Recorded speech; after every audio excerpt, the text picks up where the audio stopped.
Queridos, muito boa tarde a todos. Me escutam bem? Para mim é uma grata satisfação, mais uma vez, estar aqui nesse santo lugar. É com grande alegria que, em breve, no final do mês, se eu não me engano, nós comemoramos mais que um centenário dessa casa, Grêmio Espírita Perseverança e Caridade, que sempre nos acolhe com muito amor, com muita bondade, através do serviço dos encarnados e dos desencarnados. E para hoje a tarefa não é fácil, embora seja uma tarefa das mais louváveis, uma responsabilidade muito grande, porque nos foi endereçado o tema Maria Madalena, que talvez seja uma das mais importantes e conhecidas figuras do Evangelho. Daí o desafio, a minha vaidade, a minha presunção, de talvez já saber muito sobre essa mulher, e o pedido, a rogativa aos benfeitores espirituais que nos abençoem para que nós tenhamos a sensibilidade e a sabedoria suficiente para que a gente possa aurir da história dessa mártir algo que nos suplante a nossa enfermidade, a nossa imperfeição e que nos dê força para, como mulheres na sociedade do século XXI, possamos ser também mulheres evangelizadas, como Madalena se tornou. Maria Madalena tem muitas coisas de extraordinário, e é difícil que nós possamos precisar o que nela é tão especial ou mais especial.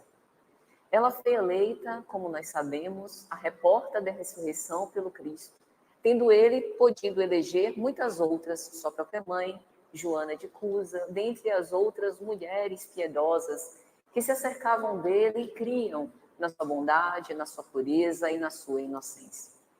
Por uma razão que talvez possamos aventar algumas possibilidades ou hipóteses nesta tarde, que diz respeito à posição da mulher naquele tempo, onde a sociedade hebraica era mais patriarcal dentre a comparação com as outras sociedades do mesmo intervalo histórico, Jesus decide romper, mais uma vez, com os estereótipos e com os padrões.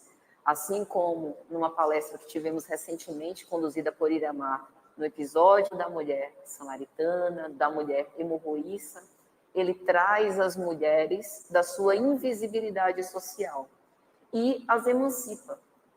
O Espírito Emmanuel, pela psicografia de Chico Xavier, inclusive vai dizer, numa bonita mensagem intitulada O Evangelho e a Mulher, que em Jesus nasceu o autêntico feminismo, no sentido mais essencial do que essa palavra possa representar, fora das ideologias políticas, o ganho de que a figura da mulher foi trazida enquanto função evangelizante, estruturante e dignificante da cultura humana. Porque, para a sociedade hebraica, a mulher é o esteio do lar, é o arrimo, é a mulher que vai ensinar aos seus filhos a lei que ela aprende do seu pai. Isso era uma orientação rabínica à época para as mulheres judias. Então, a responsabilidade, quando a gente fala da função ou do papel social da mulher no lar, nós estamos falando sobre esse ancoradouro espiritual, moral, de transmissão desses valores que a gente sabe. Como o lar é um celeiro em que a gente tem um pequeno protótipo ou experiência das relações que mais tarde a gente vai ensaiar na vida lá fora, acaba afetando a sociedade como um todo. Então, antes de que a gente entre propriamente no tema de Maria Madalena, vamos conversar um pouco sobre a situação deprimente das mulheres naquela sociedade antes da vinda de Jesus. Era uma terrível condição a das mulheres naquele tempo.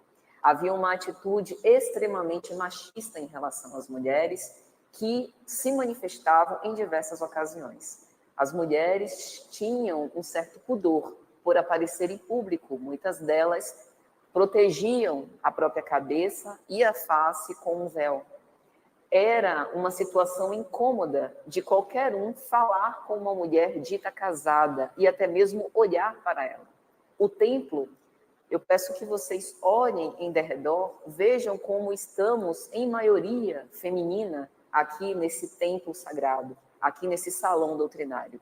Aquela época, principalmente no Templo de Jerusalém e em muitas sinagogas que copiavam esse exemplo do Templo de Jerusalém, haviam lugares determinados para as mulheres estarem. Os lugares ditos santos era impedido o acesso das mulheres, porque considerada impura, ainda como resquícios da época medieval, a gente sabe de todos os horrores da chamada Santa Inquisição e do quanto certas mulheres foram acusadas de, por conta de seduzirem, de serem figuras diabólicas, de terem pactos demoníacos, fazer-se perder certos homens, ou que não tinham vocação para o sacerdócio, o celibato, ou simplesmente pelo fato de existirem. Então, a existência das mulheres era algo condenável, algo perseguido de diversos modos diferentes. Esse contexto cultural, sócio-histórico, reflete a mentalidade da humanidade naquela época. Então, é lógico que, com o tempo, por conta da lei de progresso, que está íncita nas leis morais do Livro dos Espíritos, nós vamos reformulando algumas ideias, algumas concepções. E hoje, quando nós vemos a emancipação feminina, uma mulher conduzindo uma preleção doutrinária do púlpito, as mulheres ocupando os espaços profissionais fora de casa, não circunscritas ao ambiente doméstico, mulheres sensuais, mostrando através da sua arte, independente da valoração moral que a gente fale sobre isso, se nós apreciamos ou não, mas essa liberdade foi conquistada à custa de muito tempo, de muito esforço e de muita luta por parte de mulheres e homens para quebrar essa condição deprimente. Nos ambientes públicos, as mulheres passavam despercebidas. Além do fato, no episódio da mulher hemorroíça, de haver uma multidão de pessoas, aquela mulher que era considerada impura por conta do fluxo de sangue se estender por muitos e muitos anos, também houvera passado despercebida, tanto que ninguém deu por conta dela, porque a mulher tinha mesmo essa condição de invisibilidade social. E essa inferioridade social refletia-se também em certas barreiras inúmeras, que as mulheres precisavam enfrentar para poder interagir com os outros. Primeiro, a própria barreira do sexo ou do gênero, de ser mulher. Depois, a barreira cultural, de estar longe das oportunidades de se informar, de ser formada através dos métodos formais apresentados, genericamente falando, de se instruir. Os próprios rabinos impediam e recomendavam que as mulheres não recebessem essa educação formal, mas que cada pai, então veja essa história da submissão à figura masculina, cada pai deveria ensinar às suas filhas aquilo que estivesse na Torá, e isso deveria ser o suficiente.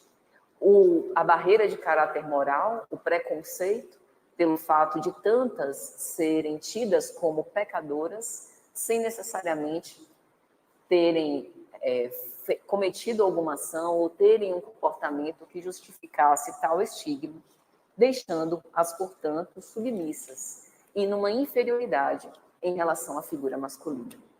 Dentre as mulheres citadas no Evangelho, assim como acontece com Maria Madalena, nós não vemos o nome completo. Quem é essa mulher? Ela sempre era referenciada ao lugar de onde provinha, em relação a quem era a filha ou qual era o seu marido. Joana de Cusa, Maria de Magdala, Maria Madalena. A mulher hemorroíça, que a gente não sabe nem o primeiro nome, justamente por conta dessa dificuldade de assumir essa identidade. Em suas casas, elas não se sentavam às mesas, elas serviam quase como uma posição de servas, de escravas, não obstante sendo donas daquela casa. E esse confinamento ao espaço doméstico também dificultava a emancipação no sentido financeiro, porque haviam poucas oportunidades de atividades remuneradas fora do lar, quase nenhuma. Daí a triste situação, como a gente já sabe quando estudamos o óbolo da viúva, daquela viúva que apresenta apenas poucas moedas e que essas pesaram muito na balança do Senhor. Essa escassez material era por conta de como viúva, dependia do seu marido, não por preguiça, não por incompetência, não por falta de desejo de trabalhar e de se emancipar, mas por conta de oportunidades reduzidas. Nas obrigações religiosas, elas eram equiparadas aos escravos e aos homens havia, segundo a lei judaica, um impositivo, melhor dizendo, para que cuidassem das suas mulheres. Porém, a gente sabe que nem todos assumiam a fundo essa responsabilidade como deveriam. Então, este era mais ou menos o panorama da mulher naquela época. E aí vem Jesus.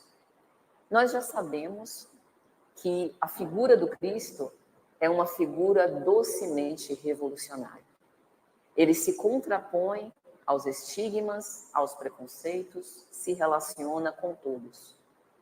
E sobre as mulheres, ele atraía de um modo insociável a sua figura, aquelas presenças femininas, não apenas por sua doçura, pela sensibilidade das suas palavras, pelo consolo que oferecia, pelo seu ar paternal e igualmente maternal, mas, sobretudo, por dignificar a figura humana, sobretudo as mulheres.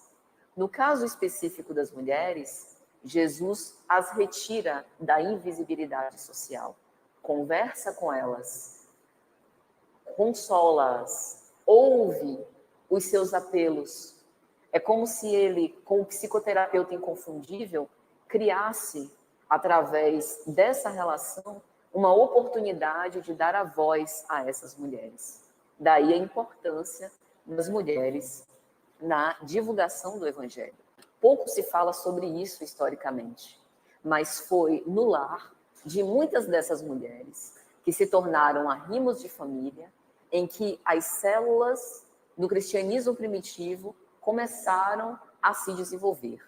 Elas, corajosas e à frente do seu tempo nesse ponto, porque podiam temer a perseguição, o fato de não fazer esse tipo de ação que estaria contrário ao pensamento farisaico, majoritariamente masculino da época, mas elas, a maioria delas, essas mulheres cristãs, abriam as portas das suas casas para que ali, na sala improvisada, num recinto, mesmo sem condições físicas, pudessem se manifestar as primeiras vozes do céu, pudéssemos falar sobre o pão da vida e alimentar não apenas o nosso corpo, mas sobretudo a nossa alma, com esses ensinamentos elevados que desde a época de Jesus nós temos a oportunidade de nos beneficiar. Então Jesus reage à marginalização feminina e dentre tantos outros motivos ignóbeis para ser perseguido, essa é mais uma delas. Tornou-se o amigo doce, o amigo complacente de todas as horas. E passa a manifestar um novo comportamento, principalmente por ser homem, com as mulheres nessa sociedade patriarcal tão preconceituosa, fazendo algo que hoje é tema comum das nossas conversações e é uma questão de ordem básica para a nossa sociedade, inclusão social, que hoje, através do empoderamento feminino, que elevou essa figura, se tem manifestado de uma forma tão proeminente. Então, Maria Madalena é eleita por ele a anunciadora da ressurreição. E como não havia até aquela época nenhuma cena de emancipação feminina, ela padeceu por muitos preconceitos. Aliás, a maioria das mulheres, à exceção de Maria de Nazaré, que se cercavam do Cristo, precisavam se haver com os olhares contrafeitos. Tinham a sua palavra muitas vezes duvidada, o que é comprovado pelos evangelhos, quando, por exemplo, Lucas vai falar sobre o retorno de Madalena do sepulcro vazio do Cristo e o fato dela anunciar que o Cristo ainda vivia e dentre os seus discípulos nenhum deles acreditava. Muitos até se colocarem na figura de contraditores, ao contrário da própria mãe do Cristo, que não apenas acredita na palavra dela, como pede que ela fale sobre o que viu. Aquela época não havia também previdência social ou amparo legal.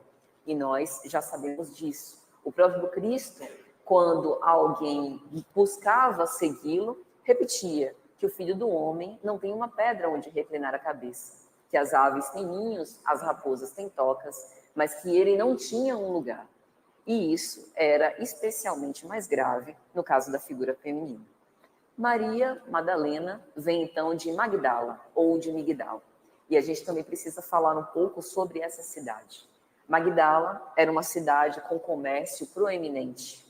Havia, assim como a maioria das metrópoles, uma grande ambivalência. De um lado, o luxo, a ostentação, a riqueza. De outro, a penúria, a pobreza e o abandono extremo, principalmente daqueles que desenvolviam patologias de ordem física, notadamente, especialmente os leprosos, que não tinham um lugar para serem cuidados. Mais tarde, a gente vê isso acontecer como uma das primeiras células de benemerência social e de beneficência na figura da Casa do Caminho. Mas naquela época, os recursos para quem não podia pagar eram sempre limitados. Então, cidade com comércio proeminente tinha muitos soldados romanos, mercadores, negociantes, tornando-se um centro de desenvolvimento econômico daquela região. E era nessa cidade que Madalena vivia. Maria, chamada Madalena, da qual saíram os 7 demônios.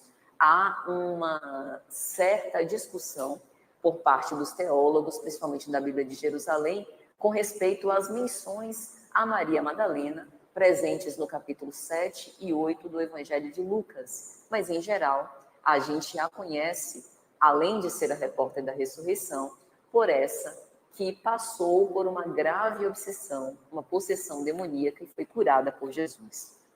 Possuída na juventude, então, por essas supostas forças do mal, ela era judia, sem irmãos e teve uma infância feliz, sem grandes intercorrências.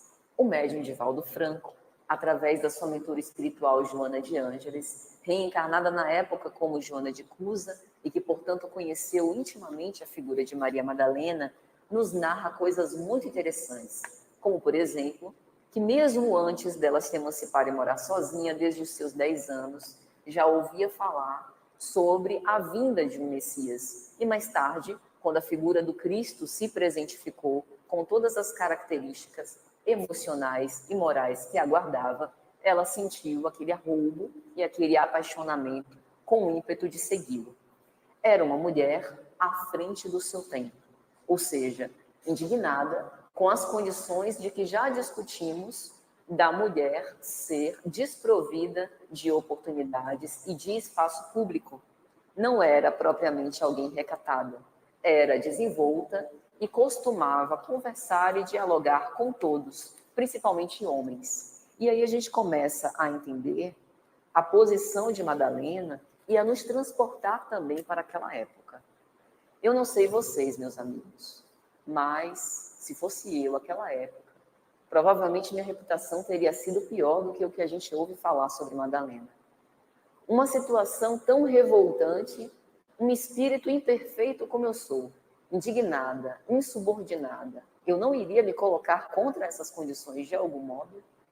Só Deus, com sua misericórdia, para me apresentar, através de uma boa formação do amor dos pais ou da própria religião, um modo de eu tentar apaziguar essa minha fúria, porque senão, com certeza, me colocaria contrária a essas condições. E eu convido vocês também a pensarem se essa condição constrangente não nos causaria, por mais que sejamos espíritos serenos, pacíficos, também uma revolta interior, nos colocando contra essa situação com o objetivo de mostrar que nós somos mais do que o estigma que nos é colocado. Então, no caso de Maria, nós começamos a ver que ela tem uma infância e uma adolescência comum, como hoje, em que a gente vive na sociedade do século XXI, uma sociedade exibicionista, uma sociedade de gozo escópico, o prazer de ser visto e de olhar, em que a gente tem uma inter-relação tal que nos capacita, por exemplo, a uma socialização mais profunda, principalmente em Salvador, que é uma cidade onde, culturalmente, nós temos esse hábito de dialogar, de conversar, de fazer novas amizades. Ainda mais numa cidade como Magdala, que tinha a frequente movimentação de muitas pessoas. Por ser um centro comercial, havia uma rotatividade de visitantes muito grande. Só que o que Divaldo nos conta é que aconteceu um fato pessoal na vida de Madalena que mudou para sempre o seu destino.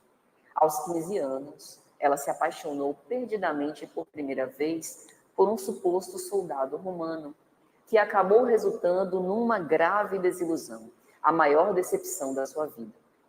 Provavelmente, ali ela teve a sua iniciação sexual e não sabemos como isso ficou equacionado em relação aos seus pais. Não temos notícia, não se sabe o que ocorreu, mas o fato é que ainda muito jovem, possivelmente por volta dessa idade, ela sai de casa, começa a morar sozinha e se emancipa, sem que seja através de um casamento, porque essa era a cultura judaica até então. A mulher era passada do seu pai ao seu futuro marido. E a partir daquele momento ele teria responsabilidade sobre ela, teria uma qualidade quase de dono sobre essa mulher. Madalena rompe com esse padrão e com essa expectativa. E a partir desse momento, essa emancipação foi vivida também de acordo com uma liberdade sexual. Ela recebia na sua casa e a partir desse tempo ela começou a receber muitas pessoas que a idolatravam, que a mimavam, começou a enriquecer, receber presentes e o luxo passou a fazer parte da sua vida. E ela recebendo vários visitantes na sua casa, ela escolhia também com quem ficava. Era um comportamento que, naquela época, não era visto com bons olhos. Na obra Primícias do Reino, pelo espírito Amélia Rodrigues, psicografia de Divaldo Franco, no capítulo de número 17, ela vai trazer a história de Madalena, contando também esses detalhes, mas dando uma ênfase que penso particularmente seja mais producente para os nossos raciocínios aqui, no capítulo em que ela fala sobre a rede viva de Magdala. Tudo começa quando Madalena aproxima-se do local cedido por José de Arimateia, onde o corpo do Cristo havia sido sepultado. Quando ela de lá se aproxima, a entrada do sepulcro aberto, ela deixa extravasar-lhe as emoções porque percebe a ausência do corpo do Cristo. E começa intimamente, psiquicamente, a se perguntar para onde haviam levado o corpo do seu Senhor. E então se acercam alguns mancebos, vestindo branco, dizendo que ela não se preocupasse, que o Senhor havia retornado para o Pai e que em breve haveria o seu reaparecimento e que ela entenderia. Não obstante, ela continua chorando desoladamente, se perguntando para onde teriam levado o seu corpo. Até que Jesus, transfigurado, lhe aparece ali mesmo. Mulher, por que choras? Todas as vezes que nós vemos Jesus referir-se a alguém, figura feminina, através do vocábulo mulher, tenhamos a certeza que esse sentido é bem diferente do que hoje, por exemplo, a gente pode conceber.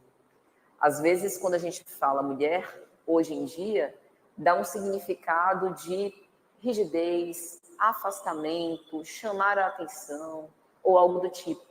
Naquela época era um vocábulo que transmitia doçura, proximidade e, sobretudo, respeito. Então, mulher, por que choras? Era o rabi que retornava, voltando-se para aquele coração desamparado, a fim de dar-lhe consolo e conforto para a sua dor e provar que estava ali ressurrecto. Ao perceber aquele impacto da sua aparição, ele continua dizendo a Madalena: não me detenhas, vai para os meus irmãos. E a gente sabe, porque há uma mensagem sobre isso em O Evangelho segundo o Espiritismo, no capítulo 14, honrai a vosso pai e a vossa mãe, quando Kardec vai falar sobre esse parentesco espiritual e o parentesco corporal, que nós sabemos que os irmãos de sangue de Jesus não propriamente entenderam a sua mensagem. Na verdade, os familiares como um todo, à exceção de sua mãe, que sempre o seguiu e acreditou nessa grande missão de que ele estava investido. Quando ele diz meus irmãos, vai a meus irmãos, conforme nos narra Amélia Rodrigues Espírito, ele se referia também aos seus irmãos espirituais, aqueles que ele havia escolhido para o seu colégio apostólico, com o objetivo de mais tarde serem os semeadores da Boa Nova, e que ele os seguiria de perto. Então, vai aos meus irmãos e dizei-lhes que eu sigo para o meu Pai e o vosso Pai, para o meu Deus e o vosso Deus. Isso na fala de Jesus também é absurdamente interessante, porque em algumas passagens ele muda o pronome que antecede Deus. Por vezes ele usa meu Pai, outras vezes vosso Pai, e em outras ainda nosso Pai, como no próprio Pai Nosso, no Sermão da Montanha. A palavra filho vem do aramaico, significa shimetsu. Shimetsu quer dizer cumpridor da vontade de, servidor, zelador. Então, quando nós falamos filho de Deus, nós não estamos falando apenas de alguém que está submetido à paternidade divina, mas estamos falando de um comportamento moral de filho perante o Pai. O filho que não apenas é obediente, mas o filho que serve, o filho que reflete em todas as suas ações e comportamentos a vontade do Pai. O Filho de Deus é o Cristo. Por isso, nós ainda estamos em nosso processo de evolução moral, de progresso espiritual, querendo nos tornar filhos de Deus, nesse sentido, mais profundo, mais espiritual da palavra, porque sabemos que o Pai é nosso e nós todos fomos criados à imagem e semelhança em Deus. O que basta agora é nós efetivamente nos tornarmos filhos, trabalharmos para isso. Então, quando Jesus fala, dizei-lhes que sigo para o meu Pai, ele está falando de uma comunhão indissociável que ele já tinha com o Pai Celestial, a ponto de que todas as suas palavras e, sobretudo, as suas obras refletiam, sem perturbação, sem erros, sem ruídos, a vontade legítima de Deus. Quando ele fala sobre vosso Pai, ele está falando da relação em que cada um naquela época travava com Deus, cada um com o seu estado de consciência, com as suas possibilidades, mas, com certeza, todos amando Deus, cada um do seu modo. E quando ela recebe essa incumbência por parte de Jesus, ela fica com o espírito turbilhonado. Por um lado, eufórica, porque ela percebe que foi investida de uma grande missão. Foi ela que o viu e realmente queria compartilhar isso que era uma boa nova, uma notícia de muita alegria com todos.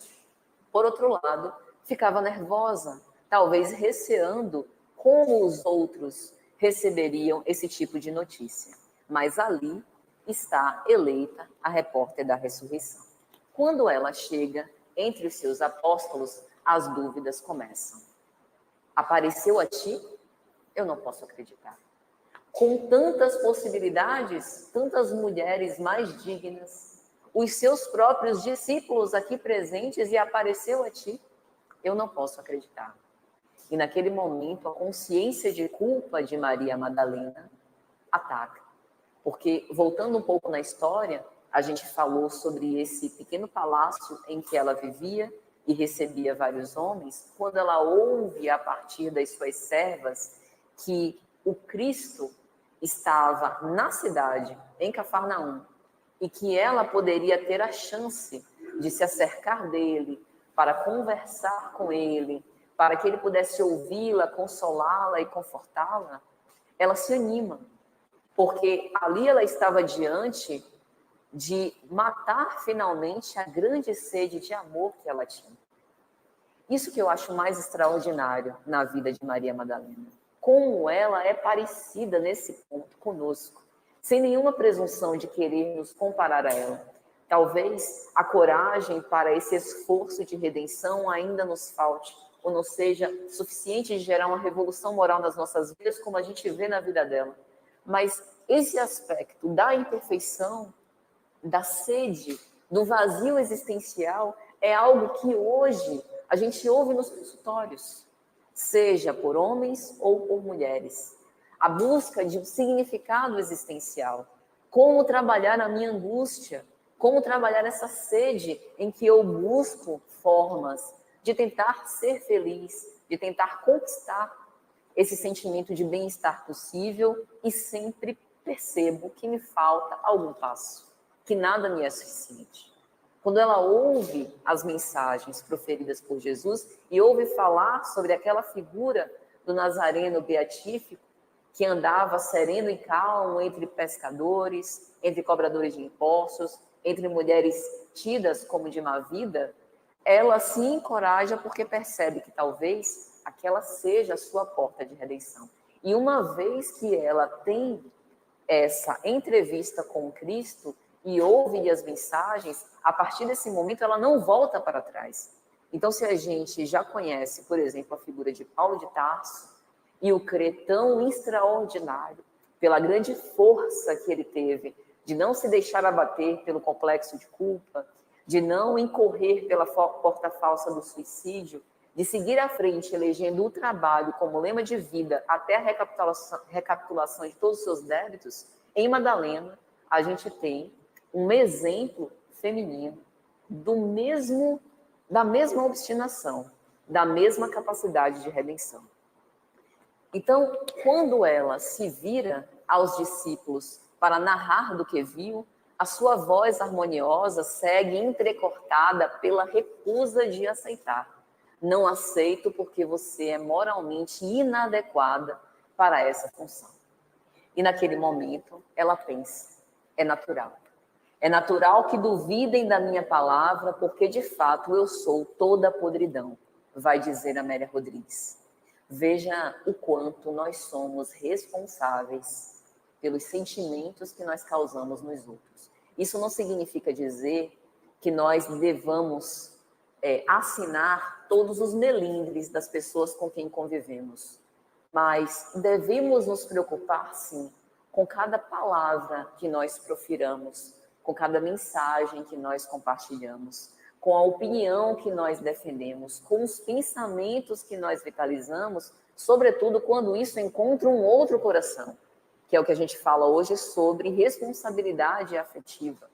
Guardadas as devidas proporções, essa responsabilidade afetiva é perceber que do lado da tela ou do lado do rosto com o qual eu entreolho, há uma alma que eu não consigo devassar qual o seu passado recente. Eu não consigo perscrutar, como Jesus tinha essa vocação, a solidariedade das reencarnações, para saber quais são os espinhos na carne, quais são as dores. Daí o fato da gente se revestir com toda a sensibilidade e doçura todas as vezes que nós tocarmos outra alma humana. Aos discípulos, bastou essa contrariedade alusiva a um passado moralmente inadequado de Madalena. E vamos observar qual foi a postura do Cristo diante de uma mulher com um passado inadequado. Quando ele se acerca da mulher adúltera, ele que era o único puro presente, faz uma reflexão para que os acusadores colocassem a mão na própria consciência. Qual de vós não tem um pecado, né, que lhe possa ser imputado? Que atire então a primeira pedra. Naquele momento, Jesus recusa, ou melhor, nos convida para que a gente abaixe as mãos dos dedos inquisidores e estenda as mãos acolhedoras para dar uma segunda chance àquele que errou, não por conivência, mas porque Deus não quer a morte do iníquo, mas sim a morte da iniquidade. Então, essa postura do Cristo nos dá uma ideia sobre a inadequação da postura dos discípulos naquele momento. Agora a gente vai para o outro lado, porque se a gente usa com caridade para Maria Madalena, também precisa usar com caridade para os próprios discípulos. Eram homens do seu tempo. Por isso, a importância de nós falarmos no início de como era o contexto da sociedade, o contexto sociocultural da época, como era a postura dos homens, como essa postura era incentivada e ensinada por outros homens, sobretudo aqueles que vestiam a toga de juízes, a roupa de sacerdotes e que, portanto, tinham uma pretensa superioridade moral, dizendo que era certo e que era errado.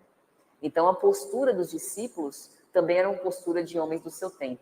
Espíritos imortais, mas ainda precisando fazer o trabalho que todos nós precisamos fazer, um trabalho de renovação de conceitos, para que nos tornemos, pelo menos a cada dia, um pouco melhores do que fomos antes. Eles também estavam em aprendizado. Mas aquilo toca profundamente Madalena, porque só ela sabia quantas tentações ela procurava sublimar. Hoje em dia, tem-se até uma frase em redes sociais que, por vezes, é publicizada nesse sentido, né? Que cada um de nós é que sabe quantos pratos quebrados a gente precisou fazer para que no espetáculo a gente não quebrasse mais nenhum deles, né? Então, cada um de nós é que sabe a delícia e a dor de ser quem nós somos e o quanto nós temos necessidade também de individualmente converter esses dedos inquisidores em mãos auxiliadoras, mesmo que a gente saiba qual o passado de determinada criatura. Em Magdala, como vai dizer Amélia, o seu nome e a sua vila faziam parte de um roteiro de degradação da cidade. Então, de fato, ela tinha uma má fama. Luxo, ostentação, o comércio do próprio sofrimento. Amélia Rodrigues usa uma frase muito enfática. O licor, a vida de si mesmo, que havia feito más escolhas, mas que houvera se arrependido a tempo, numa mesma reencarnação, e que agora procurava o seu caminho redentor. O fato é que ela, quando encontra Jesus, ainda não se sentia verdadeiramente feliz, não obstante com todas essas regalias de ordem material. Ela se sentia vazia, vulgar e atormentada. Não apenas se sentia atormentada, como de fato era, por conta dessa possessão que sofria. E tinha ânsia de paz. No fundo, o seu desejo era viver um estranho amor, como vai dizer Amélia Rodrigues. Estranho, mas ao mesmo tempo tão comum, tão banal, do ponto de vista de que todos nós, no fundo, ansiamos. Alguém a quem possamos dedicar a nossa vida com respeito, com fidelidade, com carinho, nos moldes do que Paulo canta no hino à caridade, na sua epístola aos Coríntios. O amor benevolente, que tudo concede, que tudo suporta, que não vê as próprias necessidades, né? E que pensa sempre no melhor para o outro. Era uma menina ainda, de coração generoso, sedenta de amor, gostava de ajudar os outros. Por ser infeliz, ela compreendia a dor dos sofredores. Então, ao mesmo lado dessa ostentação e desse luxo, ela sempre destinava uma parte dos seus recursos, dos seus cofres, com o objetivo de aplacar as dores daqueles seus semelhantes que não tinham a mesma providência material. Veja o quanto ela já era cristã, antes mesmo de conhecer Jesus, através da prática dos seus ensinos, mesmo sem conhecer ainda sua mensagem.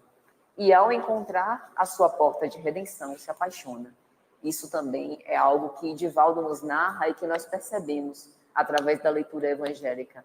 A primeira impressão e o primeiro sentimento despertado quando ela vê a figura do Cristo é de um grande apaixonamento.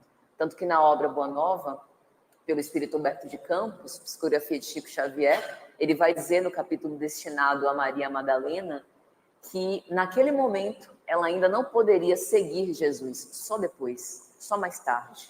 E mais tarde, o que acontece? Depois de ter passado pela desolação e pela soledade, os discípulos não terem aceitado, após a morte e ressurreição do Cristo, que ela seguissem eles, ela segue sozinha. E, dali a alguns anos, vindos da Idumeia, uma corrente de leprosos em direção a Dalmanuta são acolhidos pelo seu coração generoso e ela os evangeliza até a morte, quando ela, chegando às portas da cidade de Éfeso, desencarna e é recebida pelos braços carinhosos de Jesus. Mas há uma história que é contada nesse capítulo de Primícias do Reino, Rediviva da Magdala, que vale a pena a gente repetir aqui, que é o encontro dela com Cristo na casa do fariseu Simão.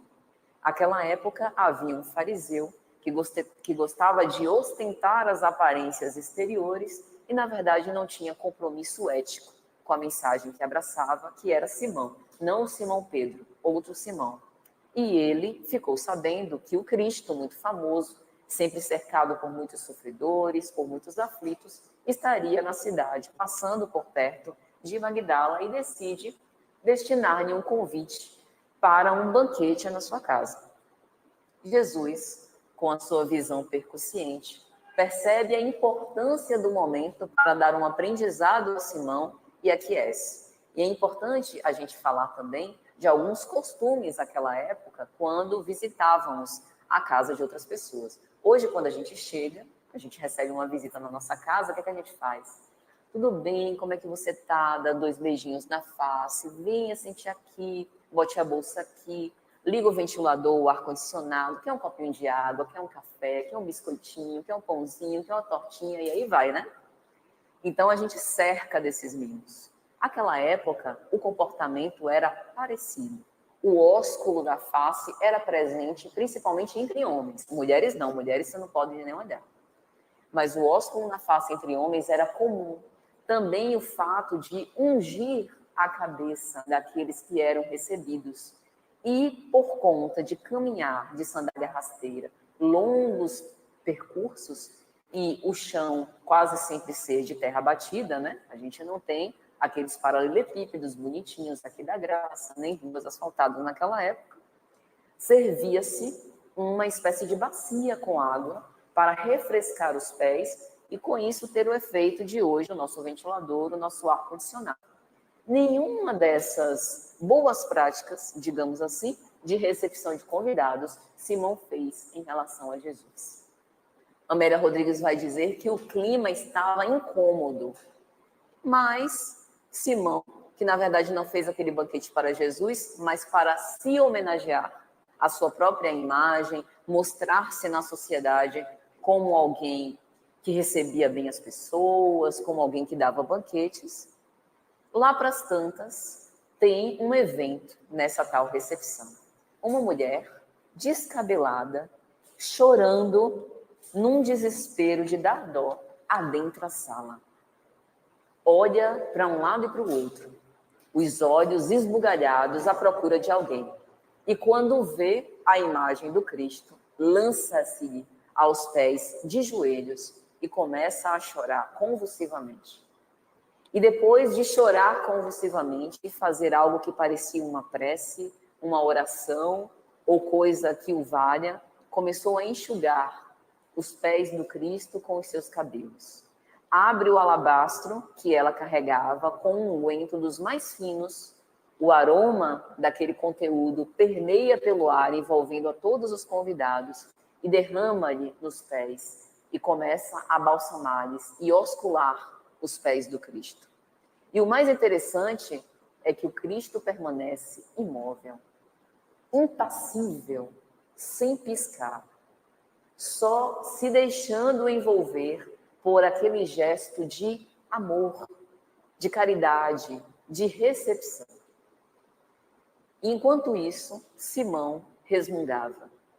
Bem se vê que esse não é Messias. Se o fosse, saberia que quem me toca é uma pecadora. Quando ele termina de falar essa palavra, Jesus profere o seu discurso. Simão, vês esta mulher? Eu entrei na tua casa e não me deste água para os pés, mas essa mulher regou-me com lágrimas e enxugou com seus cabelos. Não me deste ósculo, Simão, mas desde que ela entrou, não cessa de me beijar os pés. Não ungiste a minha cabeça com óleo, mas esta ungiu-me os pés. Por isso eu te digo, os seus muitos pecados lhe foram perdoados, porque ela muito amou. Mas aquele a quem pouco é perdoado, na verdade, assim o é, porque pouco ama. Detalhe da história que Amélia Rodrigues nos conta. Simão visitava a casa de Madalena, na época quando ela recebia esses convidados. E aqui a gente vê a hipocrisia, que está presente também na história da mulher adúltera. Tem uma mensagem de Emmanuel que ele vai falar. Onde o adúltero? A adúltera foi pega no flagra, levada com aquele estado desregrado, quase violada, depois de ter cometido o adultério, em praça pública, por homens cuspindo ódio, seja apedrejada. Encontraram a figura do Cristo e, para tentá-lo, porque ele não poderia se contrapor à lei sendo o Messias, E também ficaria estranho que a sua mensagem de amor fosse ferida por uma mensagem de apologia ao assassínio. O Cristo se coloca com essa reflexão da consciência que a gente já falou. Então, a figura da mulher, os seus erros eram expostos, colocados de um modo em que ela precisava ser castigada pelo mal que cometeu. E a figura do homem, que cumpria segundo a lei judaica de protegê-la, onde estava? Onde estava o marido e onde estava o outro homem que se deitou com ela. Aqui é a mesma coisa. Simão, por ser homem, ter dinheiro, fazia os seus banquetes hipocritamente. Sepulcro caiado de branco, por dentro todo podridão, mas por fora reluzente e benquisto, socialmente aceito. Mas aquela mulher acabara de ter os seus pecados postos à prova, perdoados, portanto, pela sua manifestação de amor. Então, talvez essa seja a parte da história de Madalena que mais vale a pena da gente guardar nos nossos corações como um exemplo de alguém que não se reduziu ao seu equívoco, que buscou um caminho de iluminação. Não obstante todos os olhares punitivos, condenatórios, preconceituosos ao seu respeito, ela olhou para si. Viu as possibilidades inúmeras que lhe foram despertadas através do encontro com o Messias. E nós, que já nos encontramos com o Messias, quais são os recursos e as possibilidades que nos estão despertadas? O que nos falta ainda para pôr em prática essa mensagem evangélica do jeitinho que dá, nas possibilidades que se nos apresentam? Porque o evangelho é roteiro, é finalidade, mas também é caminho. É o meio através do qual nós vamos nos elevar. Se a gente ainda não tem condição de exercer a caridade para com os criminosos, eu já consigo exercer a caridade dentro do lar onde eu resido, com as criaturinhas que eu mesma gerei e que, por vezes, por questiúnculas, por pequenas diferenças, tão comuns à convivência, porque nós somos pessoas diferentes, mundos completamente diversos, tentando, através do diálogo, conviver melhor. Será que eu consigo exercer a caridade com esse, que eu conheço desde que nasceu ou desde que eu nasci? Se eu ainda não consigo pedir, dar àquele que me pede o manto, também a capa, eu consigo, pelo menos, não rivalizar quando alguém me ofende, quando alguém me injuria, ou eu ainda preservo essa necessidade de mostrar que eu sou inocente, de mostrar que eu sou uma pessoa boa, quando nós sabemos que o nosso estado de consciência é que determina. A nossa relação com Deus é que determina a nossa posição no mundo. Por mais que vocês me aplaudam ou me joguem pedras, isso não me fará melhor nem pior. O nosso estado de consciência plasma onde nós vivemos hoje, a nossa primeira morada é a nossa psicosfera e para onde a gente vai depois do túmulo. Então foi isso que Madalena fez. Depois das lutas tiranizantes contra si mesma, que é mais um aspecto fabuloso da sua história, ela não desistiu. Ela não achou que teria forças insuficientes. Ela não subestimou as próprias capacidades. Diante do erro, ela buscou a reparação. Fosse necessário o trabalho que exigisse. Experimentou a soledade e o abandono. Passou por desertos, como nós também passamos. Desertos afetivos, desertos materiais, desertos familiares, desertos de velhas, de todas as ordens. Não obstante, abraçou, não os seus filhos de berço, porque não os teve, mas elegeu como filhos da sua alma leprosos que precisavam de uma mãe. Será que a gente tem essa característica maternal ainda hoje, ao vermos um órfão na rua, ou um adulto pedindo uma informação, pedindo um acolhimento, através de uma escuta, não precisa falar nada, só doar a atenção. A gente tem esse mesmo ar maternal? Não precisa passar a vida inteira no Vale dos Imundos falando sobre o Evangelho de Jesus, mas são pequenos fragmentos, pequenas doações na nossa vida diária, na nossa vida cotidiana, que podem nos aproximar um pouquinho mais dessa que se tornou a rede viva de Magdala e do mundo inteiro, nos dando esse ensinamento de generosidade, de bondade, de doçura, de sensibilidade e, sobretudo, Não há mal irremediável. Os nossos pecados podem ser perdoados, assim como foram os de Madalena. Basta que nós amemos, mas não pouco, porque a violência do mundo é um sinal contundente da falta de amor. Amar muito, amar além das nossas capacidades, amar chorando, amar sofrendo, porque amar se aprende amando. E se a gente desistir, na próxima reencarnação, nós precisaremos continuar o nosso trabalho do lugar que deixamos. Então, que possamos avançar o máximo que pudermos nessa mesma existência. Que Jesus nos encoraje, nos dê força, perseverança e caridade para prosseguir e que Deus nos envolva a todos com sua paz. Muito obrigada.